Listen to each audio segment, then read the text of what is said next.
قرآن مجید برہان رشید میں میرا رب فرماتا ہے وَلَا تَقُولُوا لِمَن يُقْتَلُ فِي سَبِيلِ اللَّهِ أَمْوَاتٌ، اور جو اللہ کی راہ میں قتل کیے جائیں انہیں مردہ نہ سمجھو نہ گمان کرو کہ وہ جنہیں اللہ کی راہ میں شہید ہونے کا مرتبہ اور مقام مل گیا ہے، بل احیاء ولکن لا تشعرون، تو ان کی زندگیوں کا ہمیں شعور نہیں ہے، تمہیں شعور نہیں یا ہمیں شعور نہیں۔ آیت کے مفہوم کو آپ اپنے سامنے رکھیے گا۔ اس آیت میں اللہ رب العزت نے ان احباب کے بارے میں ارشاد فرمایا ہے جو اللہ کی راہ میں شہید ہو جاتے ہیں، قتل کر دیے جاتے ہیں۔ ان کی زندگیوں کا ہمیں شعور نہیں، ان کی زندگیاں کیسی ہیں۔ اس بندے کے بارے میں جس نے شہادت کا رتبہ حاصل کیا ہے اسے قرآن کہتا ہے کہ وہ زندہ ہے، سبحان اللہ۔ اور شہید کا معنی بھی کچھ اس طرح ہی بنتا ہے کہ شہید زندہ ہے۔ بولیے شہید، بولتے جائیے شہید۔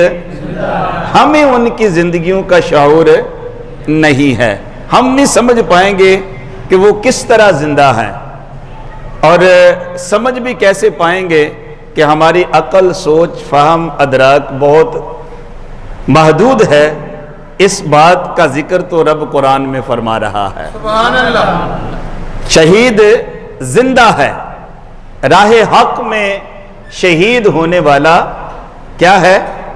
بولتے جائیے کیا ہے؟ زندہ ہے۔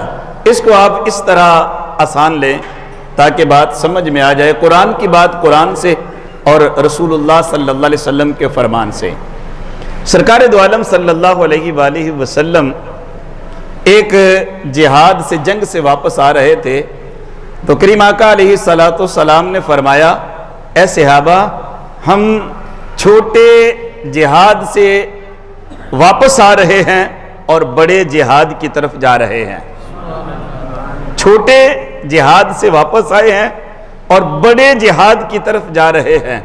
صحابہ کے عرض کرنے پر کریم آقا علیہ السلام نے فرمایا کہ بڑا جہاد یہ ہے کہ جو بندہ نفس سے لڑائی کرتا ہے،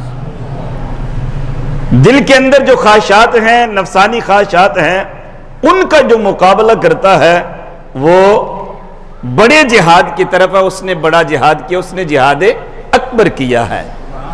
قرآن مجید برہان رشید میں ہے کہ جہاد کرنے والا، راہ حق میں قتل ہونے والا، راہ خدا میں شہید کر دینے والا، اس کو زندہ قرآن کہتا ہے۔ ہمیں اس کی زندگیوں کا شعور نہیں ہے۔ جس کا چھوٹا جہاد راہ جہاد ہے اس میں قتل ہونے والا وہ چھوٹا جہاد کہا گیا ہے، جو نفس کی مخالفت کرتا ہے وہ بڑے جہاد کی طرف ہے۔ میرے بھائیوں اور بزرگوں، اس کو آپ اس طرح آسان اور کر لیں۔ آج اگر ہم کسی اللہ والے کے مزار پہ جاتے ہیں تو لوگ کہتے ہیں کہ بھئی یہاں کیا لینے جا رہے ہو، یہ تو مردہ ہیں، یہ مردہ ہیں، ان کے پاس کیوں جاتے ہو؟ نہ جاؤ ان کے پاس، یہ مردہ ہیں۔ حدیث مشکات میں جو بات کہی گئی کہ ہم چھوٹا جہاد کر کے آئے ہیں، بڑے جہاد کی طرف جا رہے ہیں۔ ان لوگوں نے بڑا جہاد کیا ہے، داتا صاحب نے بڑا جہاد کیا ہے، داتا علی حجویری نے بڑا جہاد کیا ہے، اپنے نفس کے خلاف جہاد کیا ہے۔ وہ لوگوں کو راہ حق بتاتے رہے ہیں، وہ راہ سنت پر لوگوں کو داتے رہے ہیں، وہ دعوت قرآن دیتے رہے ہیں، وہ دعوت سنت دیتے رہے ہیں۔ پھر لوگوں نے آپ کی اس دعوت پر لبیک کہا اور ہزاروں کی تعداد میں لوگ مسلمان ہوتے چلے گئے۔ تو یہ بھی قبروں کے اندر زندہ ہے کیونکہ انہوں نے بڑا جہاد کیا ہے۔ اور بات یہ ہو رہی ہے کہ شہید زندہ ہے، شہید زندہ ہے۔ آج ہم نے حضرت امام علی مقام حضرت حسین لجپال علیہ السلام کا ذکر خیر کرنا ہے کہ کربلا کے میدان کے اندر آپ نے جام شہادت نوش کیا ہے، اور وہ ہمیشہ کے لیے ایسی زندگی جی گئے ہیں اور ایسی زندگی پا گئے ہیں جو صبح قیامت تک حضرت حسین کا نام زندہ رکھے گی۔ قرآن پاک میں اللہ پاک نے فرمایا کہ وہ جو راہ حق میں یا راہ خدا میں اللہ کی راہ میں قتل کر دیے جاتے ہیں وہ شہید ہیں۔ اچھا یہاں جو بات ہے نا، اگر آپ توجہ رکھیں تو بات سمجھ میں آئے۔ یہاں کہا گیا ہے کہ جس نے راہ حق میں اپنی جان کو پیش کیا ہے، فی سبیل اللہ، اللہ کی راہ میں قتل ہوا ہے، باقی زندگی کا سوال نہیں کہ وہ زندگی کس طرح گزارتا رہا۔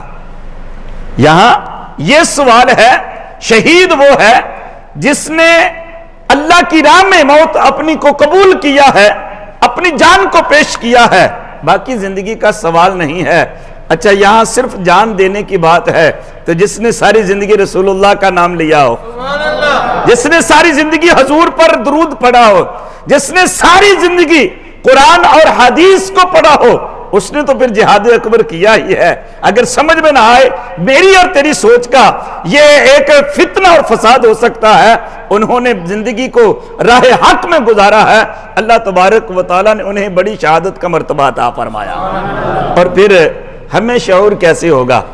قرآن پاک کہتا ہے 4 پارے کے اندر کہ لا تحسبن اللہ قتلوا فی سبیل اللہ، جو اللہ کی راہ میں قتل کیے جاتے ہیں، شہید کیے جاتے ہیں، پھر ہمیں ان کی زندگی کا شعور نہیں ہے۔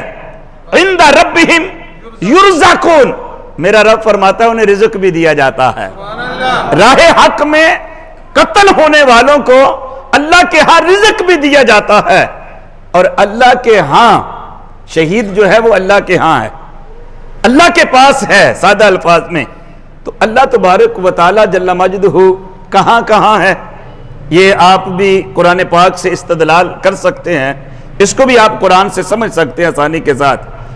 اللہ تبارک و تعالی ارشاد فرماتا ہے کہ وَإِذَا سَأَلَكَ عِبَادِي عَنِّي فَإِنِّي قَرِيبٌ، جب آپ محبوب علیہ السلام آپ سے لوگ پوچھیں نا کہ اللہ تبارک و تعالی کہاں ہے، تو آپ انہیں فرما دیں کہ اللہ تمہارے قریب ہے، اللہ تمہارے۔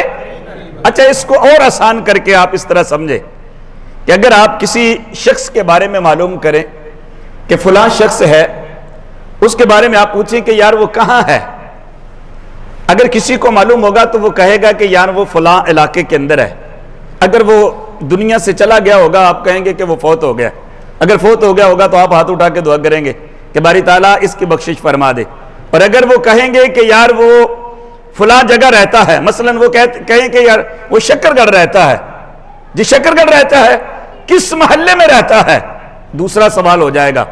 پھر وہ کس محلے میں رہتا ہے، کتنے نمبر گلی ہے اور کتنے نمبر مکان ہے، سوال پہ سوال ہوتا چلا جائے گا، پھر جا کر کے وہ اس کا گھر معلوم اور مکان معلوم ہوگا۔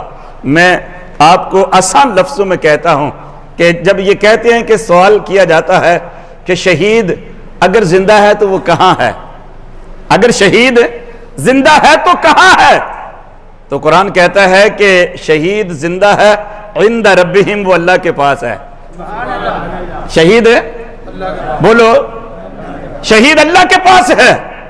اور اللہ کہاں ہے؟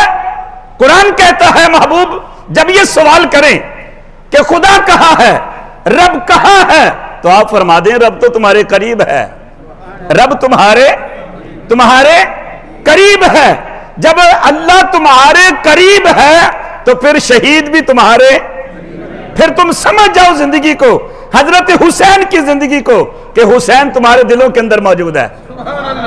خدا وہاں موجود، جہاں جہاں خدا موجود ہے وہاں شہید موجود ہے۔ اور حضرت امام علی مقام رضی اللہ تعالی عنہ تو وہ ہے جنہوں نے شہادت کا مرتبہ پایا ہے، اور رسول اللہ صلی اللہ علیہ وسلم کے قرب میں رہنے والے حضرت حسین رضی اللہ تعالی عنہ، جنہیں کبھی حضور اپنے کندھوں پر اٹھایا کرتے تھے، جنہیں کبھی حضور اپنی گود میں اٹھایا کرتے تھے، کبھی رخساروں کو چوما کرتے تھے، کبھی حضور گلے کو چوما کرتے تھے، کبھی اپنی گود میں بٹھایا کرتے تھے، اور کبھی حضور کندھوں پر بٹھا کر کے گویا کہ حضور سکھایا کرتے تھے گھوڑے پر ایسے سواری کرنی ہے۔ پھر اپنی زلفیں حضور حضرت حسین کو پکڑا کے کہتے تھے بیٹا آج میں تجھے سکھا رہا ہوں کہ گھوڑے کی لگام کس طرح پکڑی جا سکتی ہے۔ اور کربلا کے میدان کے اندر حضرت امام علی مقام نے ثابت کر دیا تھا، نانا جو تجھ سے بچپن میں سیکھا تھا آج اس کی عملی تفسیر میں نے کربلا کے میدان کے اندر پوری کر دی ہے۔ تو شہید ہے، بولو شہید ہے، پھر بولو شہید ہے۔ اور ہم ان کی زندگی کا تصور نہیں کر سکتے کہ وہ کس طرح زندے ہیں۔ عند ربہم یرزقون، انہیں رزق بھی دیا جاتا ہے۔